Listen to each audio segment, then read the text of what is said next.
Hello students, fourth semester philosophy পরীক্ষা একদম সামনে এসে গেছে। 12 তারিখ থেকে তোমাদের পরীক্ষা শুরু হচ্ছে, 24 তারিখ তোমাদের ফিলোসফির পরীক্ষা। এই সময় এইখানে দাঁড়িয়ে তোমাদের জন্য যেটা খুবই ইম্পর্টেন্ট, তোমাদের যেটা খুবই মনে হচ্ছে, মনের ভেতরে এই ধরনের প্রশ্ন জাগছে, সেটা হচ্ছে কোশ্চেন কীরকম হবে, কোশ্চেন কীরকম আসবে, আমি সেই প্রশ্নগুলো অ্যাটেন্ড করতে পারবো কিনা, সেই বিষয়ে তোমাদের কিছু টিপস দেওয়ার জন্য বা প্রশ্ন বিষয় কীরকম আসবে সেই নিয়ে আলোচনা করার জন্য আমার আজকের ভিডিওটাই করা। ভিডিওটা সম্পূর্ণ দেখবে, আশা করি তোমাদের উপকারে লাগবে। তাহলে চলো আমরা আজকের এই ভিডিওটা শুরু করি। তাহলে এই ভিডিওতে আমরা যেটা আলোচনা করতে চলেছি সেটা হচ্ছে এই সময়ে দাঁড়িয়ে তোমাদের কিছু প্রশ্নের কিছু চেঞ্জ হচ্ছে, সেই চেঞ্জটা কিরকম।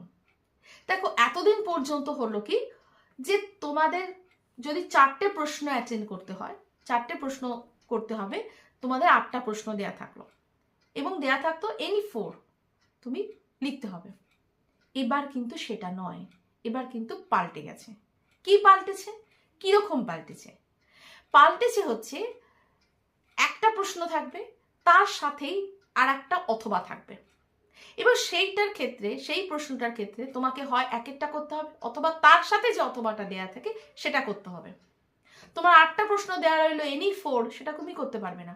প্রত্যেকটা প্রশ্নের সাথে তার একটা অথবা দেয়া থাকবে, সেটাই তোমাকে করতে হবে। এইটার কি সুবিধা কি অসুবিধা? ধরো আমি একটা উদাহরণ দিই। ধরো তোমাদের এই যে প্রথম চ্যাপ্টার আছে সত্য সারণী বা সত্যাপেক্ষক যে চ্যাপ্টারটা রয়েছে, হ্যাঁ, তো এখান থেকে তোমাদের প্রশ্ন এলো, একটা প্রশ্ন এলো, হ্যাঁ, যে একটা দিয়ে দেওয়া হলো সত্য সারণী, এর সত্য সারণী একটা সাংকেতিক লজিক দিয়ে দেওয়া হলো এবং বলা হলো এটা সত্য সারণী যাচাই করো, ঠিক আছে। অথবা তোমাদের এখান থেকে বলে দিল যে শত সত্য, শত মিথ্যা আর আপতিক বচনের একটা করে উদাহরণ দাও। এই দুটো প্রশ্ন অর রয়েছে। এইবার তোমাকে এই দুটো প্রশ্নের মধ্যে যে কোনো একটা তোমাকে লিখতেই হবে। অর্থাৎ হয় তোমাকে যে লজিকটা দিয়ে দিয়েছে তার সত্য সারণীর সাথে বৈধতা বিচার করতে হবে, অথবা তার সাথে যে প্রশ্নটা দিয়েছে যে শত সত্য, শত মিথ্যা এবং আপতিক বচনাকারের একটা করে উদাহরণ দাও, তোমাকে সেটা অ্যাটেন্ড করতে হবে। বোঝা গেছে? এবার ধরো পরের প্রশ্ন, 2 নম্বর প্রশ্ন দিল তোমাকে ভেন চিত্র থেকে।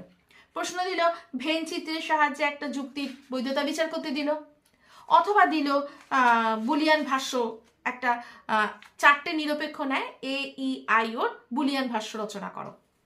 এই দুটো প্রশ্ন দিল অথবা। তাহলে এই দুটো প্রশ্নের মধ্যে থেকে তোমাকে যে কোনো একটা অ্যাটেন্ড করতে হবে। এইবার কোন জায়গায় টুইস্টটা সেটা আমি বলি। সেটা হচ্ছে ধরো আগে কি করা যেত, আগে করা যেত যে তোমার এতগুলো চ্যাপ্টার রয়েছে, তার মধ্যে থেকে তুমি একটা চ্যাপ্টারকে ধরে বাদ দিয়ে দিলে। তুই বললে আমি সেটা একদম পাচ্ছি না, হয়তো তুমি ভাবছো যে আমি সত্য সারণী একদম পারবো না, আমি সত্য সারণী অ্যাটেন্ডই করবো না, আমি বাদ বাকি যে চ্যাপ্টারগুলো আছে সেগুলো আমি সব পড়েছি, সেগুলো থেকে আমি 4টে প্রশ্ন লিখে দিতে পারবো। এবার কিন্তু সেটা হবে না, এটা ভালো করে শুনে রাখো, এবার কিন্তু সেটা হবে না। কেন? তার কারণ হলো তুমি জেনে রাখবে যে সত্য সারণীর যে চ্যাপ্টার থেকে যে প্রশ্নটা আসবে তার সাথে ওর কিন্তু আরোহ যুক্তি থাকবে না, অথবা প্রশ্নটা কিন্তু আরোহ যুক্তি থাকবে না, সেই চ্যাপ্টার সংক্রান্তই থাকবে। তাহলে এবার যদি তুমি কোনো চ্যাপ্টারকে ধরে বাদ দিয়ে দাও, তাহলে তার সেই প্রশ্নটা পুরোটাই বাদ চলে গেল, সেটাও পাচ্ছ না, তার অথবাটাও পাচ্ছ না। বুলিয়ান ভাষ্য যদি তুমি বাদ দাও, ভেন ডায়াগ্রাম যদি তুমি বাদ দাও, তাহলে একটা প্রশ্নের যে দুটো প্রশ্ন আছে, একটা এবং তার অথবা, দুটোর মধ্যে যে কোনো তোমাকে একটা করতেই হচ্ছে, তোমার কিন্তু সেটা পুরোটাই বাদ চলে যাচ্ছে। ফলে এইবারের প্রশ্নের ক্ষেত্রে কিন্তু তোমার এই ব্যাপারটাকে দেখে চলতে হবে।